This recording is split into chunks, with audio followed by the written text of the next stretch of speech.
रूस और यूक्रेन में जारी युद्ध के बीच जापान ने ऐसा ऐलान कर दिया कि पूरी दुनिया के कान खड़े हो गए। ऐसा इसलिए क्योंकि जापान ने जो कहा उसका सिर्फ एक मतलब है, एक नई जंग जो कि जापान और चीन के बीच हो सकती है। जापान ने चीन को अपना दुश्मन नंबर 1 बताया और कहा कि वो अगले 5 साल में अपना सैन्य खर्च दुगना करने जा रहा है।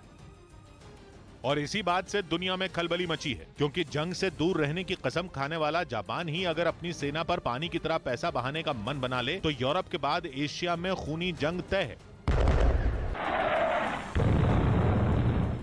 जापान ने कहा कि वो अगले 5 साल में अपना डिफेंस बजट अपनी जीडीपी का 2% करेगा, जिसका मतलब यह है कि 2027 तक जापान अपनी सेना पर 31,500 करोड़ डॉलर यानी भारतीय रुपयों में 26 लाख करोड़ रुपए खर्च करेगा। ये रकम इतनी ज्यादा है कि जापान अमेरिका और चीन के बाद सेना पर खर्च करने वाला तीसरा बड़ा देश बन जाएगा। जबकि पहले ही जापान की सेना की गिनती दुनिया की सबसे आधुनिक और ताकतवर सेनाओं में होती है, लेकिन जापान की जंग के खिलाफ नीति की वजह से उसके हथियार सिर्फ आत्मरक्षा के लिहाज से डिजाइन किए गए हैं। वो कम रेंज के हैं, यानी वो हथियार जापान को हमलों से बचाने के लिए हैं, दुश्मन पर सीधे वार करने के लिए नहीं। लेकिन अब ऐसा नहीं रहने वाला। अपने नए सिक्योरिटी प्लान के तहत जापान अमेरिका से लंबी रेंज की ऐसी मिसाइलें खरीदेगा जो जापान के दुश्मन के लॉन्च पैड ही तबाह करके रख देंगी। जापान का जोर अपनी साइबर वॉरफेयर क्षमता को बढ़ाने पर भी रहने वाला है। इसी वजह से दूसरे विश्व युद्ध के बाद ये जापान का अपनी सेना को मजबूत बनाने का सबसे बड़ा कदम है, क्योंकि दूसरे विश्व युद्ध की हार के बाद उसने जंग से तौबा कर ली थी।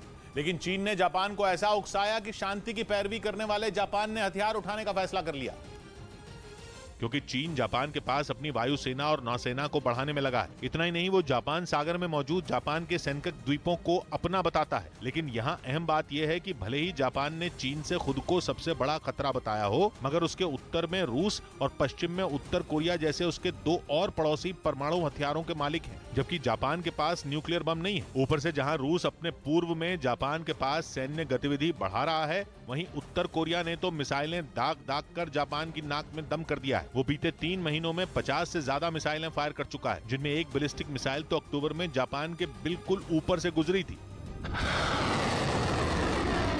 जापान के अपनी सेना को मजबूत करने के ऐलान के बाद भी उत्तर कोरिया नहीं माना। उसने एक बार फिर जापान तक पहुंच रखने वाली 2 न्यूक्लियर बैलिस्टिक मिसाइलें टेस्ट फायर कर दी। इस बीच पाकिस्तान की मंत्री शाजिया मारी ने भारत को परमाणु युद्ध की धमकी दे दी। उन्होंने ये गीदड़ भभकी तब दी जब वो बिलावल भुट्टो के समर्थन में अपने देश में प्रेस कॉन्फ्रेंस कर रही थी, और इसी दौरान उन्होंने भारत के खिलाफ जहर उगल दिया। बिलावल भुट्टो के समर्थन में बोलते हुए पाकिस्तान पीपल्स पार्टी की नेता और शहबाज शरीफ सरकार में मंत्री शाजिया मारी ने भारत को परमाणु युद्ध की धमकी दे दी। पाकिस्तान जैसे न्यूक्लियर मुल्क के लिए फूल फूल बक सकता है तो ये उसकी गलती है। असल में शाजिया का ये बयान ऐसे समय में आया है जब पाकिस्तान के विदेश मंत्री बिलावल भुट्टो जरदारी की संयुक्त राष्ट्र सुरक्षा परिषद में जमकर फजीहत हुई। आतंकवाद के मुद्दे पर भारत ने पाकिस्तान को जमकर लताड़ा था। विदेश मंत्री एस जयशंकर ने करारा प्रहार करते हुए पाकिस्तान को आतंकवाद का गढ़ बताया था। इसी से बौखलाकर बिलावल भुट्टो ने प्रधानमंत्री नरेंद्र मोदी के खिलाफ निजी हमले शुरू कर दिए थे, जिनके बचाव में उतरी शाजिया मारी ने भारत को परमाणु जंग की गीदड़ भभकी दे दी। इधर आतंकियों की धमकी के बाद कश्मीरी पंडितों ने एक बार फिर अपनी सुरक्षा की मांग तेज कर दी।